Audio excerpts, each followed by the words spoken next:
Orando con la palabra.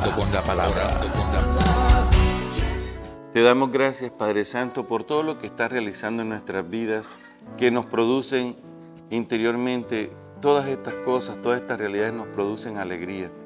Te pedimos que bendigas nuestros pueblos, que bendigas nuestras casas, que bendigas nuestra familia, nuestros seres queridos, que sanes a los enfermos que están postrados, que yacen postrados en sus camas, aquellos que no tienen esperanza, para que tú, Señor, les renueves esa esperanza, ese amor a ti y a sus familiares que están con ellos en este momento y que están participando de esta palabra. Te damos gracias, Señor Jesucristo, por tu presencia con nosotros, por tu palabra que nos dice, yo estoy con ustedes todos los días hasta el fin del mundo. O por también la otra promesa donde dices, si ustedes unen sus voces para pedir cualquier cosa al Padre, estén seguros que mi Padre se las dará, porque donde 2 o 3 se reúnan en mi nombre, allí estoy yo en medio de ustedes. Tú estás aquí en medio de nosotros, inspirándonos en la palabra. Bendícenos a todos nosotros. El Evangelio de hoy es un resumen de lo que Jesús está realizando. Dice la palabra que en aquel tiempo Jesús se retiró con sus discípulos a orilla del mar. Siempre encontramos en el Evangelio de Marcos que Jesús se retira. Encontramos en Marcos 1:35 donde dice, se retiró a un lugar a solas y allí se puso a orar. Ahora encontramos en este texto también que se retira.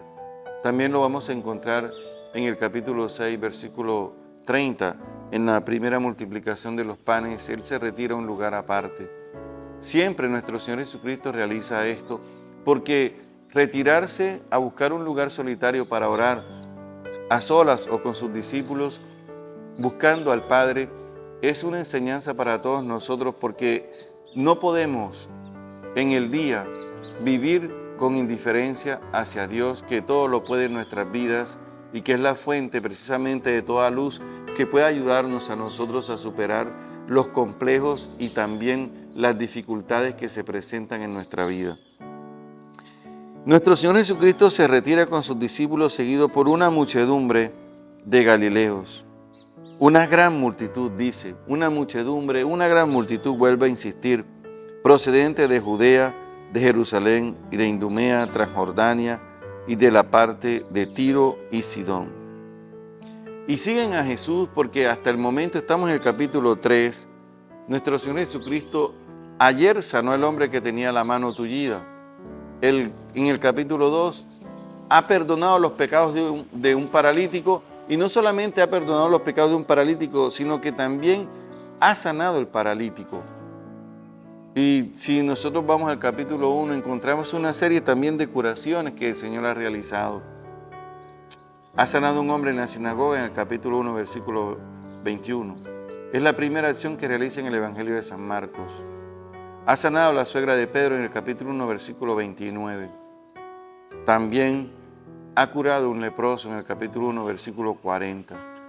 Es decir, nuestro Señor Jesucristo ha realizado una cantidad de signos en el hombre enfermo, en el hombre que está postrado, en el hombre que está afectado por la acción del mal, en el hombre que está paralítico a causa o como consecuencia de todos sus pecados, en el hombre que no tiene voluntad. Él está realizando todo esto y las personas lo buscan porque todos sienten necesidad de ser sanados por Él, como también nosotros tenemos esa necesidad. Y dice la palabra que Él estaba retirado hacia ese lugar y habiendo tenido noticias de lo que Jesús hacía, se trasladó a donde Él estaba. O sea, la gente busca a Jesús por lo que hace, lo que acabo de decir. Entonces rogó a Jesús a sus discípulos que le consiguieran una barca para subir en ella, porque era tanta la multitud que estaba a punto de aplastarlo. Sin embargo, nuestro Señor Jesucristo atiende a las personas. Y esto me impresiona. Y esto tiene que ver mucho con la primera lectura, cuando habla precisamente el sacerdocio de Jesucristo, donde dice que ciertamente que un sumo sacerdote como este era el que nos convenía, santo, inocente, inmaculado, separado de los pecadores y elevado por encima de los cielos, que no necesita, como los demás sacerdotes, ofrecer diariamente víctimas, primero por sus pecados y después por los del pueblo, porque esto lo hizo de una vez para siempre, ofreciéndose a sí mismo. Y ahí está nuestro Señor Jesucristo. Él se ofrece en el sacrificio de la cruz, pero ya su ofrecimiento está en atender y en comprender, escuchar, sanar a toda esta multitud, a toda esta gente que lo busca, cargando con sus problemas, con sus enfermedades, con sus situaciones límites.